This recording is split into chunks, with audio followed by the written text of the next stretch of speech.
warahmatullahi wabarakatuh. Halo semua, apa kabar? Semoga kita semua selalu dalam keadaan sehat ya. Tetap jaga kesehatan, oke? Welcome back to my YouTube channel. Pada video kali ini saya akan menjelaskan tentang ekosistem. Selamat menyaksikan. Simak ya.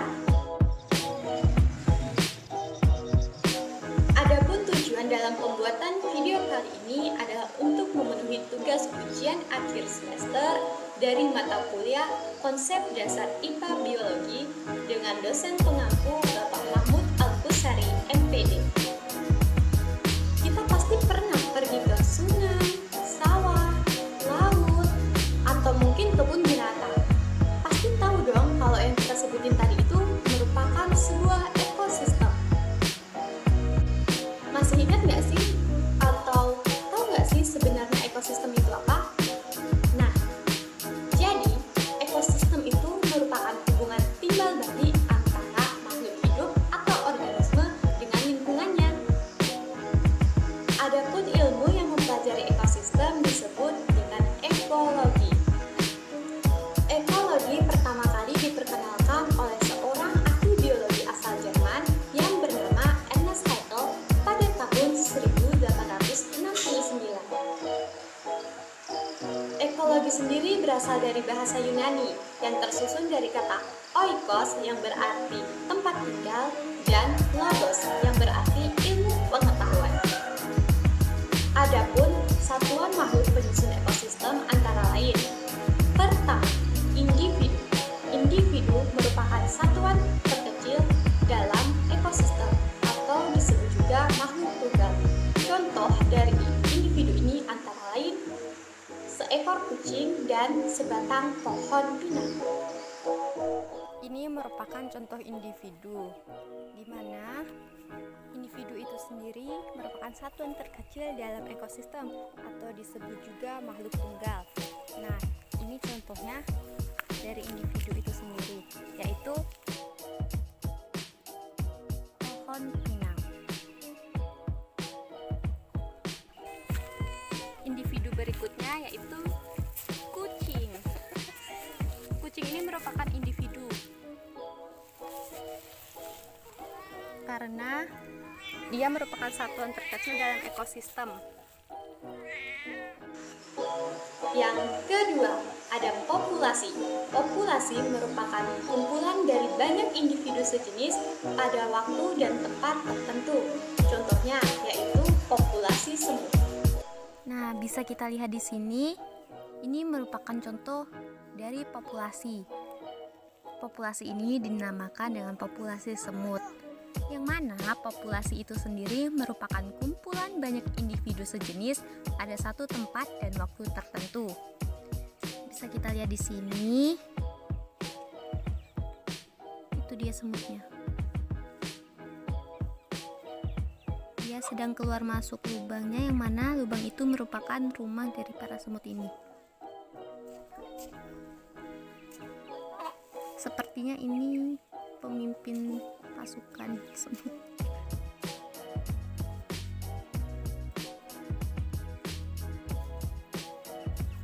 Nah, jadi ini merupakan salah satu contoh dari populasi,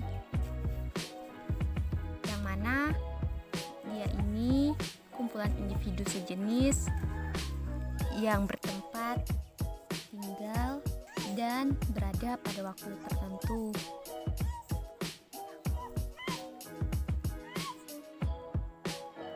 Kita amati. Berikutnya ada populasi bekicot. Bisa kita lihat di sini ada beberapa bekicot pada tempat tertentu dan keadaan tertentu. Ini merupakan suatu populasi, yang mana pengertian populasi itu sendiri kan merupakan kumpulan banyak individu yang mendiami suatu tempat tertentu dan pada waktu yang tertentu.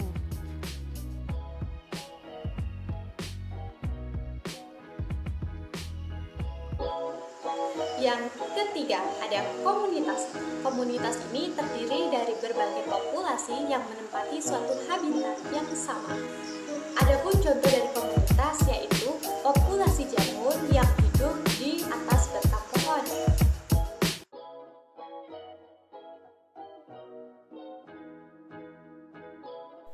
Ini juga contoh dari komunitas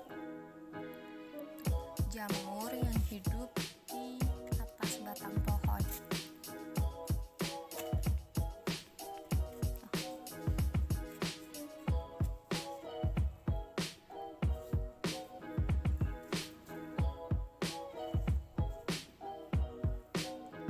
Ini juga merupakan contoh dari komunitas, yang mana komunitas itu sendiri merupakan berbagai populasi yang menempati habitat yang sama.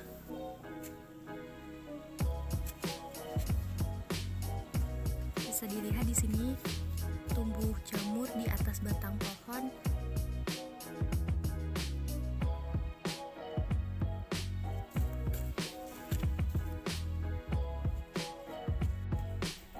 Nah, ini juga contoh dari komunitas. Jamur ini hidup dan tumbuh di atas batang pohon yang sudah ditumbang. Terlihat jelas perbedaannya dengan jamuran tadi. Jamuran ini dia lebih besar ukurannya. Ini. Dan yang keempat ada ekosistem. Ekosistem merupakan penggabungan antara unsur lingkungan hidup yang saling mempengaruhi. Contoh ekosistem ini adalah ekosistem air tawar. Dilansir dari Ensiklopedia Britannica pada tahun 2015, terdapat komponen-komponen yang menjadi penyebab tersusunnya ekosistem, yakni komponen biotik dan komponen abiotik.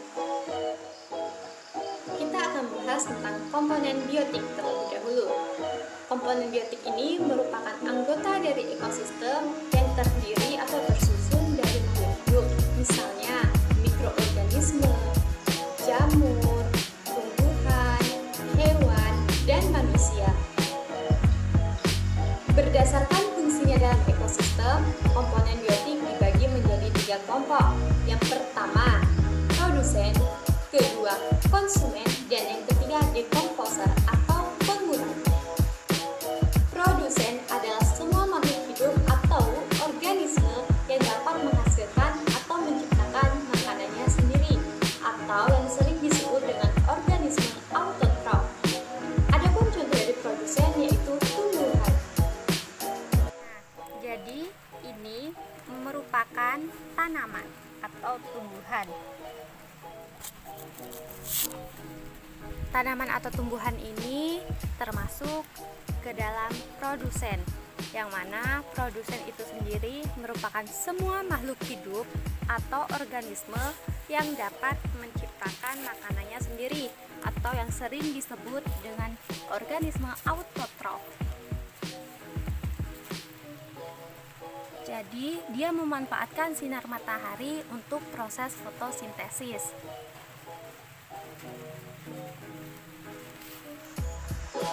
Sementara konsumen adalah makhluk yang tidak bisa menciptakan makanannya sendiri.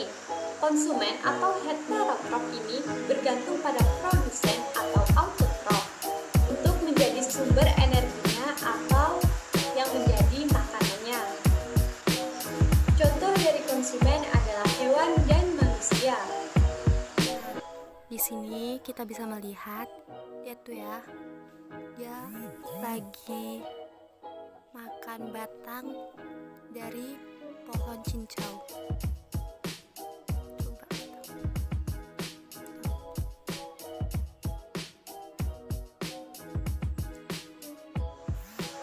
Berdasarkan jenis makanannya, konsumen dibedakan menjadi 3 kelompok, yaitu herbivora atau pemakan tumbuhan.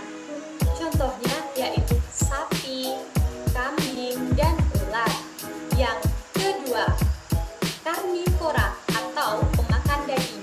Contohnya singa, macan, dan lain sebagainya. Yang ketiga, omnivora atau pemakan manusia.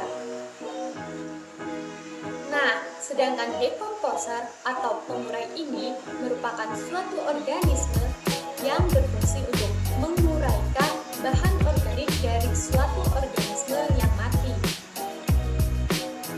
Adapun contoh dari dekomposer atau pengurai ini antara lain jamur, bakteri, dan cacing.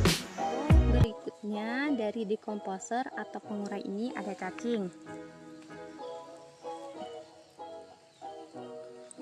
Sebagai dekomposer atau pengurai, cacing ini berfungsi untuk menguraikan bahan organik dari organisme yang sudah mati. Dekomposer atau pengurai merupakan komponen biotik yang penting sekali karena dekomposer menjaga keseimbangan alam. Dekomposer mengurai sampah-sampah agar menjadi zat-zat anorganik yang dapat membantu dalam perkembangan tumbuhan. Jamur di sini tumbuh sebagai dekomposer di tanaman kelapa sawit yang telah mati. Nah, ini juga merupakan dekomposer atau pengurai.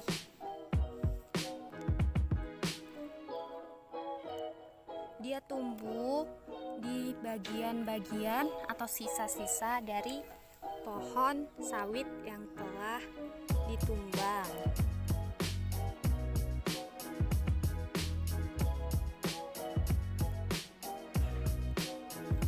Jamur-jamur ini berperan sebagai dekomposer atau pengurai.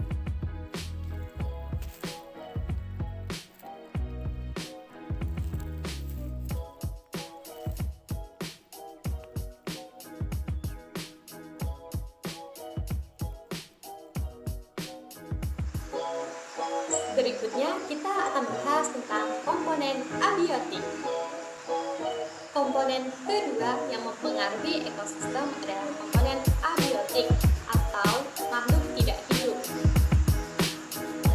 Contoh dari komponen abiotik ini adalah air, tanah, udara, oksigen, pH, dan masih banyak yang lain. Komponen abiotik atau komponen yang tidak hidup. Jadi, air ini merupakan salah satu contoh dari komponen abiotik. Setiap makhluk hidup pasti membutuhkan air untuk proses tubuhnya. Contoh komponen abiotik lainnya yaitu tanah. Tanah ini merupakan campuran dari batu, nutrisi, udara, dan unsur-unsur lain penyusun dari tanah itu sendiri. Tanah ini menyediakan unsur-unsur yang diperlukan untuk tumbuh-tumbuhan hidup. Tanah sendiri memiliki tipe-tipe tanah yang berbeda. Tipe-tipe tanah yang berbeda ini juga menjadi keragaman atas terjadinya atau perbedaan dari tumbuhan yang hidup berdasarkan tipe tanah tersebut. Misalnya saja ada tanah gambut, tanah pasir, tanah kuning, dan lain sebagainya. Ekosistem sebagai tatanan kesatuan yang secara utuh dan menyeluruh antara segenap unsur lingkungan hidup dan saling mempengaruhi. Dalam ekosistem tersebut, kumpulan makhluk hidup saling mempertahankan diri dan terkait antara satu dengan yang lainnya. Terdapat 3 tipe ekosistem, yaitu ekosistem perairan, ekosistem darat, dan ekosistem buatan. Yang pertama, ekosistem akuatik atau perairan. Ekosistem akuatik atau ekosistem perairan ini merupakan ekosistem yang komponen terbesarnya terdiri dari air. Seperti ekosistem air tawar, ekosistem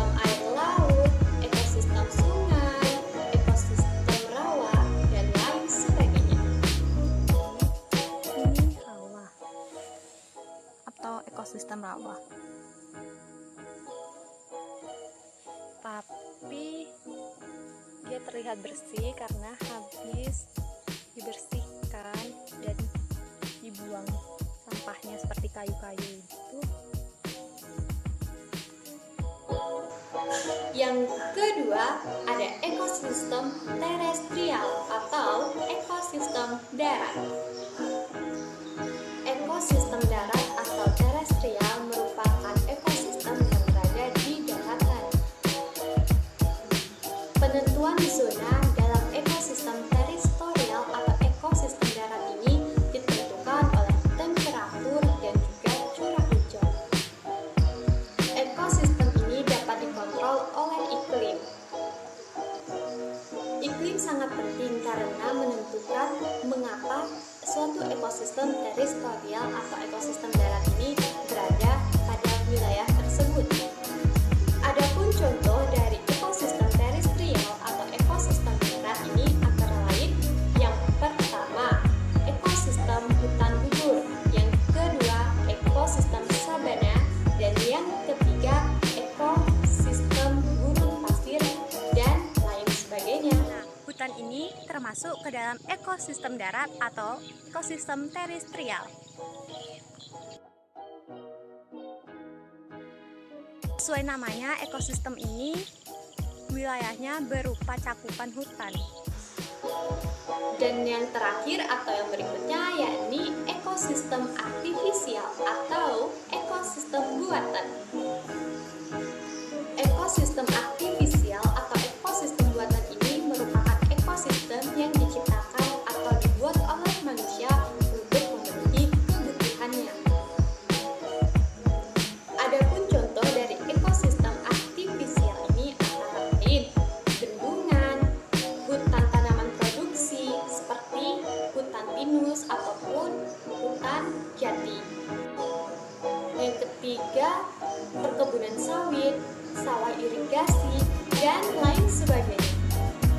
Ini saya berada di perkebunan sawit, yang mana perkebunan sawit ini merupakan salah satu contoh dari ekosistem artifisial atau ekosistem buatan. Kebun kelapa sawit ini bisa dikatakan ekosistem monokultural dengan pohon kelapa sawit sebagai penyusun utamanya. Walaupun tidak sebaik hutan alami yang lebih heterogen, kelapa sawit ini masih berperan dalam menjaga satwa liar. Contohnya saja, biasanya terdapat banyak monyet di sekitaran perkebunan kelapa sawit ini. Nah, kali ini berada di antara pepohonan eukaliptus atau sering disebut juga dengan pohon kalitus. Jadi, pepohonan eukaliptus ini termasuk ke dalam hutan produksi atau termasuk ke dalam ekosistem buatan. Kita bisa lihat di situ banyak sekali pohon eukaliptus. Nah, pohon eukaliptus ini sendiri ditanam untuk diproduksi, diantaranya itu daunnya. Daunnya itu dimanfaatkan untuk minyak esensial atau lebih kita kenal dengan minyak kayu putih. Dapat kita simpulkan, ekosistem mencakup hubungan timbal balik antara komponen biotik dan komponen abiotik. Makhluk hidup akan mempengaruhi tatanan lingkungan hidup dan begitu pun sebaliknya. Mungkin cukup sekian penyampaian saya tentang ekosistem. Apabila ada penyampaian saya yang kurang tepat atau yang tidak benar, saya mohon maaf yang sebesar-besarnya. Terima kasih sudah menonton video ini sampai selesai. Semoga video ini dapat bermanfaat dan menambah pengetahuan kita tentang ekosistem